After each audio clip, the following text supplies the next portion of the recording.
Welcome to the Explainer. Today we're doing something a little different. We're not just going to answer a question, we're actually going to construct the perfect 8-mark response using a really powerful blueprint. We'll be building an argument piece by piece, all about France's assimilation policies for education versus employment. Okay, so check this out. This is basically our architectural plan for the whole thing. You see those 3 levels. Level 1, that's your foundation. Simple stuff. Level 2 is where we build up the main pillars of the argument. But our goal? We're going to activate that hoist and get all the way up to level 3, the apex. That's where the top marks are hiding. So here's our game plan for today. First, we'll look at the 8-mark blueprint itself. Then we'll get into assembling the pillars using a cool system called Peel. After that, the really important part, weighing the policies. And finally, we'll step back and look at the completed architecture. It's a simple 4-step process to get you those top marks. All right, first things first. Before we can start building, we've got to understand the blueprint. What do these levels of success actually mean? Let's break it down. Okay, so level 1, think of that as just the foundation. You're just identifying the basic facts. Then you move up to level 2, where you build on that foundation by explaining those facts. This is where you erect the pillars of your argument. And honestly, this is where most people stop. But we're aiming higher, right? To get to level 3, you need that final piece, the apex, which is a comparative judgment. You have to weigh one factor against the other. That is the key. Okay, time to get our hands dirty. This is where we start the actual construction. We're going to build the 2 main pillars for our argument, one for education and one for employment. And we've got to make sure each one is totally solid. So what are we building with? Well, these are our 2 main materials. On one side, we've got France's education policy, which is all about secularism. It's mandatory and it's aimed right at the youth. On the other side, we have the employment policy. This one is based on a voluntary diversity charter for companies. So right off the bat, you can see these are 2 very, very different approaches to assimilation. Now, to put these pillars together properly, you can't just wing it. You need a system. And the system we're going to use is called Peel. It's a fantastic 4-step method that helps you build a rock-solid, logical paragraph where every single sentence has a clear job to do. And here's a great visual for how it works. P-E-E-L. It stands for point, evidence, explanation, and link. Seriously, think of them like 4 Lego bricks that just snap together perfectly to form a complete, coherent argument. Let's see how it works in practice. All right, let's get started on that first pillar, the one all about France's policy on education. So first up in our Peel system, the point and the evidence. The point is simple. France uses its education system to forge a unified national identity.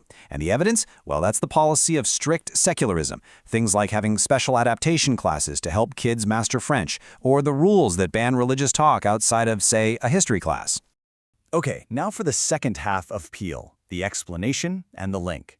So the explanation from the government side is pretty straightforward. If you remove religious differences from the classroom, you help immigrants blend into a secular society. But here's the crucial link back to our main question. This policy creates a real tension. While it tries to force common ground, its rigidity can actually create friction, which could undermine the very social cohesion it's trying to build. See how that works? Okay, one pillar is standing tall. Now let's build the second one. It's got to be just as strong, and this time we're focusing on employment. We're going to use the exact same Peel system. All right, so for this pillar, the point and the evidence are all about fair employment practices. The key piece of evidence here is something called the 2004 Diversity Charter. It's basically an initiative to get employers thinking about and hiring people from all sorts of minority backgrounds. So what's the explanation and link here? Well, the explanation is that when an immigrant gets a steady job, they get financial stability, a real stake in the country. This helps reduce that feeling of being on the outside. And that brings us to the link. These fair employment practices help build social cohesion because they make minority groups feel valued and properly integrated into the economy. And there you go. We've built 2 solid, well-constructed pillars. What we have right here is a really strong level 2 answer. This would easily get you 5 or 6 marks. But we're not done yet, are we? The job isn't finished. Those top marks are still waiting for us, one level up, at the apex. All right, this is it. The final and, honestly, the most important stage of the whole build. We're about to place the capstone on our structure. This is what separates a good answer from a great one. This is how we reach level 3. See, to get to level 3, you can't just list a couple of points, even if they're well explained. You have to make them talk to each other. You have to ask the big question. Between these two policies, which one is actually more impactful for long-term social cohesion, and why? You absolutely have to make a judgment call. I love this visual because it perfectly shows what we need to do. We're putting education on one side of the scale and employment on the other. And we're not just guessing. We have to weigh them against clear criteria. Are they systemic or just voluntary? Are they tackling the root of the problem or just the symptom? And when you lay them out side by side like this, the judgment call becomes so much clearer. The education policy, it's systemic. It's mandatory. It shapes the worldview of every single kid from the ground up. It gets to the root of identity. Now compare that to the employment policy. It's voluntary. It depends on companies opting in. It's really just addressing a symptom of integration much later in life, long after those core identities have been set.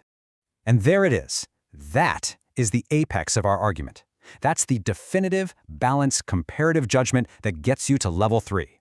The conclusion: education is the more impactful factor. Why? Because it's a mandatory foundational policy that shapes the entire next generation from day one. So let's take a step back and look at what we've built. This is it, the finished structure, a complete top-level 8-mark response. And this diagram just sums it up perfectly, doesn't it? You can see the two balanced pillars we built, education and employment, both standing strong. And what's holding them together and sitting right on top? That's our level 3 comparative judgment. This entire structure, that's what secures the full 8 marks. So, if you remember one thing from all this, let it be this. Don't just memorize the facts about France. Memorize the structure. This blueprint, having two well-explained factors that support a final comparative judgment, it's a system you can use again and again no matter what the topic is. You know, at the end of the day, this blueprint isn't just about acing an exam. It's a really powerful tool for thinking. It gives you a way to analyze any complex issue with real clarity and confidence. So you have the blueprint. The only question now is, what are you going to build next?